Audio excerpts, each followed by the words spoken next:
Assalamualaikum warahmatullahi wabarakatuh. Kali ini kita ketemu dalam segmen Bengkel Inovasi.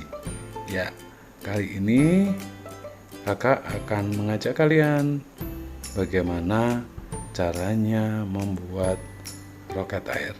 Dan ini merupakan part 1 di mana anak-anak semua, juga kawan-kawan semua di sini, kita akan belajar membuat roket air ini, tentunya dengan bahan-bahan yang ada di sekitar kita atau menggunakan barang bekas.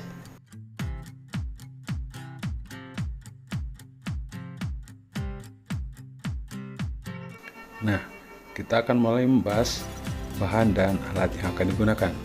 Yang pertama adalah kardus bekas. Ya, manfaatkan kardus yang ada di rumah. Kemudian bahan kedua adalah 2 buah botol bekas air mineral ukuran 600 ml. Ingat, 2 buah. Kemudian yang ketiga, ini yang sering buat mainan anak-anak, yaitu plastisin. Ya. Oke. Kemudian yang keempat adalah tape atau perekat. Nanti bisa gunakan lem tembak atau yang lain atau selotip bola balik ya. Kemudian yang terakhir adalah alat potong, bisa gunting, cutter dan lain-lain. Oke, demikian alat dan bahannya. Next, kita mulai bagaimana cara membuatnya. Ya, ambil 1 buah botol bekas air mineral dan alat potong. Nah, kita beri tanda di sini dan di sini.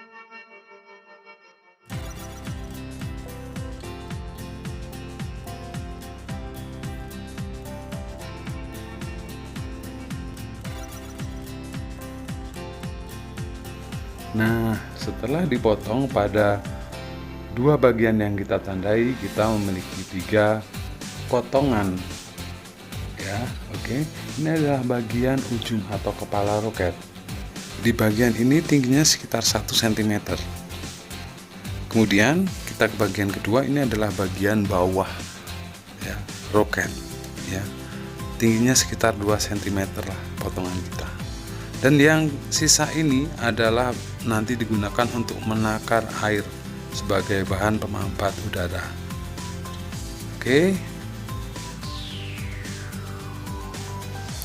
Oke, kita ke tahap ketiga, yaitu kita ambil plastisin. Gunanya adalah sebagai pemberat agar tidak mudah terbawa angin ketika diluncurkan. Nah, plastisin ini kita masukkan ke bagian kepala roket seperti ini. Ya, ditekan sekuat mungkin agar padat di sana dan tidak mudah lepas. Next, kita ambil botol yang masih utuh. Kita nanti balik botol ini, kemudian ya, kepala roket kita letakkan di bagian atas.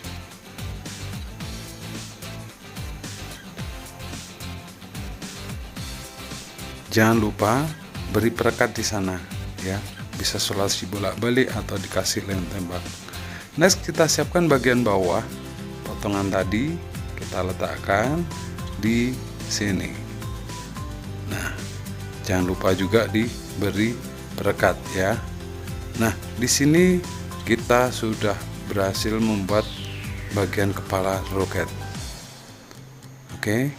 Nah, kira-kira seperti ini nih teman-teman.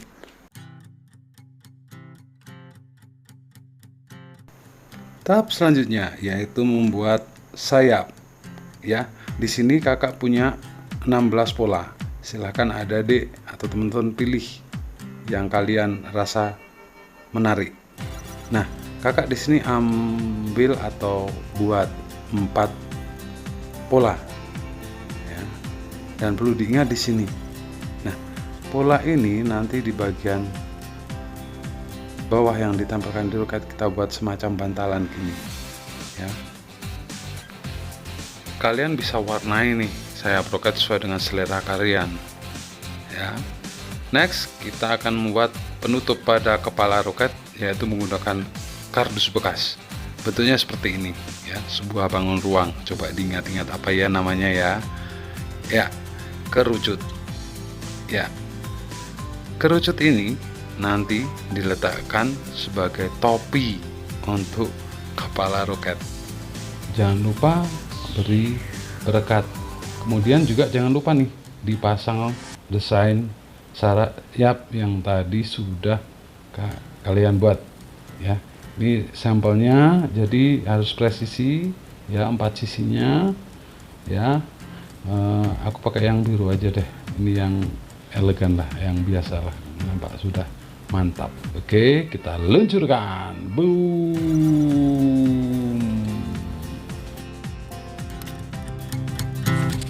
Oke, aku bangun ya, agar channel ini bermanfaat. Jangan lupa kalian bantu nih ya, like, kemudian subscribe, kemudian klik tanda loncengnya. Oke. Baik. Untuk peluncur roket ini terdiri berapa bagian. Yang pertama yaitu penyangga, poros 1, poros 2, dan peluncurnya sendiri ya. Kita perkenalan dari satu-satu ya. Untuk bodi roketnya ya, ini berbentuk T seperti ini. Kita imajinasikan bahwa ini body tanknya. Kemudian untuk peluncarnya ini untuk menembakkan roketnya. Nah, kemudian ini poros ya, poros 1 ya. Ini poros untuk menentu vertikal ya, jadi vertikal seperti ini,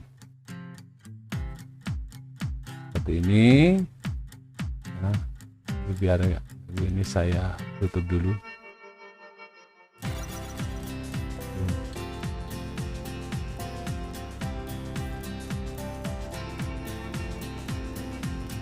Ini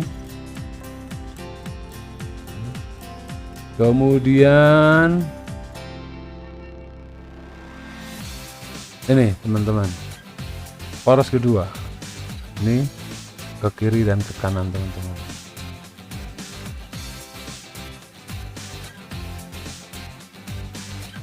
ya, nanti mengarahkan. Tapi untuk praktek di kelas bawah, di kelas saya, anak-anak aja menggunakan poros 1 saja sih. Kadang-kadang mereka nanti ingin coba-coba berpindah sasaran, boleh nanti berkembang seperti, atau saat mereka melakukan praktik mereka risikonya muncul, pengen apa kita ikuti. Yang penting pendalaman materi di sini. Yang pertama adalah IPA ini, bagaimana anak-anak bisa lebih memperdalam wujud dan sifat benda cair, padat, dan gas. Karena elemennya di sini angin, nanti untuk menghambatnya angin ini adalah air, kemudian banyak nih benda padat yang ada di sini. Kemudian untuk poros 1, ini ada namanya semacam busur ya.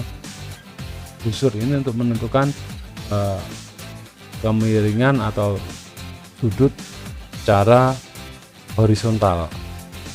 Dan untuk poros 2 yang bergabung jadi satu dengan launchernya ini, launcher utamanya ini, ada busur untuk mengukur elevasi atau kemiringan vertikalnya ya. Rata-rata nanti anak-anak akan memiringkan standarnya 45 derajat.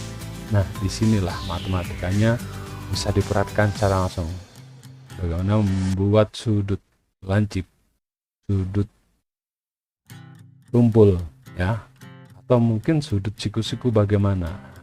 Ada 2 busur di sini.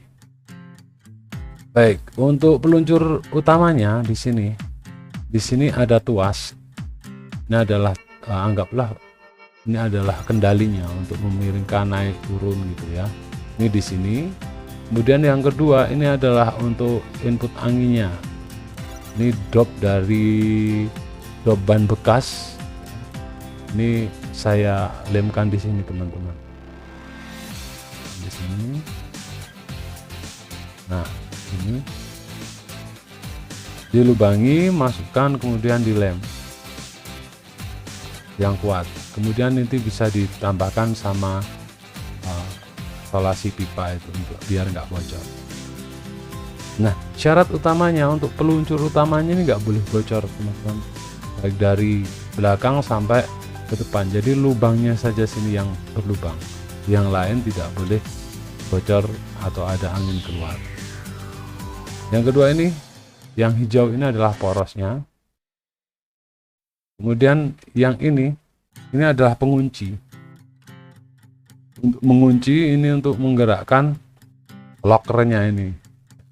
Loker yang biru tua ini loker. Kemudian yang merah di sini ada batas garis untuk roketnya maksimal bisa dipasang di sini hingga benar-benar rapat dan benar-benar kencang, ya diharapkan nanti tidak ada udara yang keluar. Kita lihat lagi, teman-teman. Nah, di sini untuk roket itu aja. Nah, ini fungsinya untuk pengunci seperti apa, teman-teman? Kita lihat. Jika ini dikunci dimajukan, ya, gerakan maju, dia akan mengunci kelak. Nah, pengait ini yang nanti akan menahan di bagian belakang roket ini, botol itu biasanya kan ada semacam, bisa digunakan, dimanfaatkan untuk mengganjal. Nah, dikunci pakai ini, ya.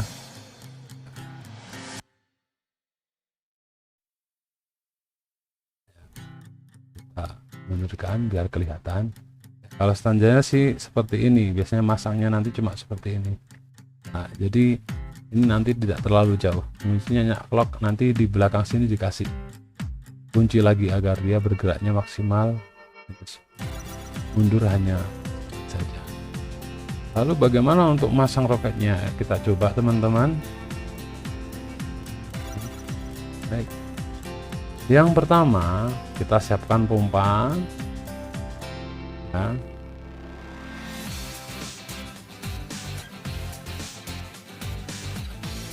Kemudian di pompa ini bisa kita pasang nih, anggaplah kita pasang semacam ini, nah.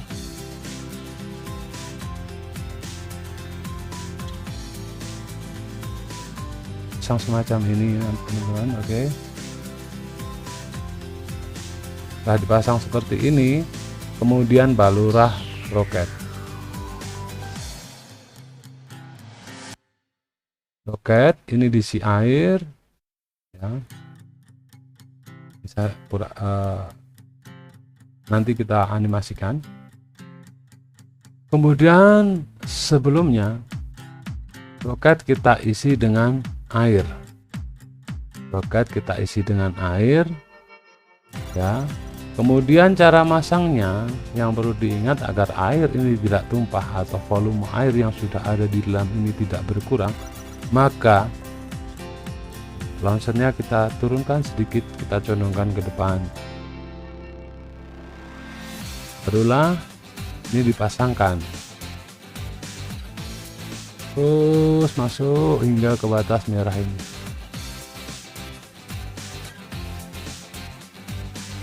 Ini, teman-teman.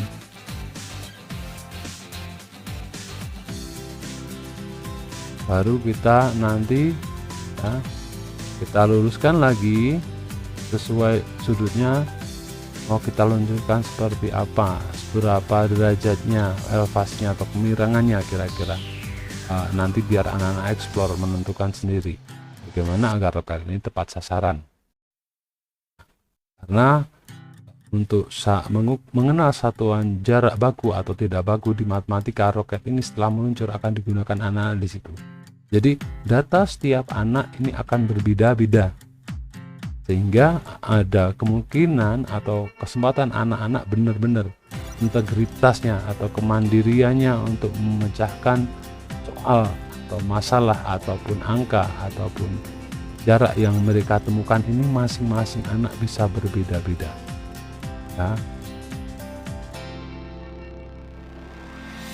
Ya, kalau sudah teman-teman, kita baru tentukan sudutnya.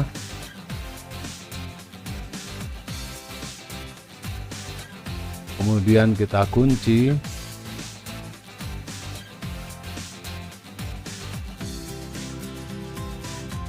Kemudian kita kunci, barulah teman-teman nanti anak-anak bisa deh memompa di sini sebanyak perkiraan mereka. Nah, maksimal 20 karena roket.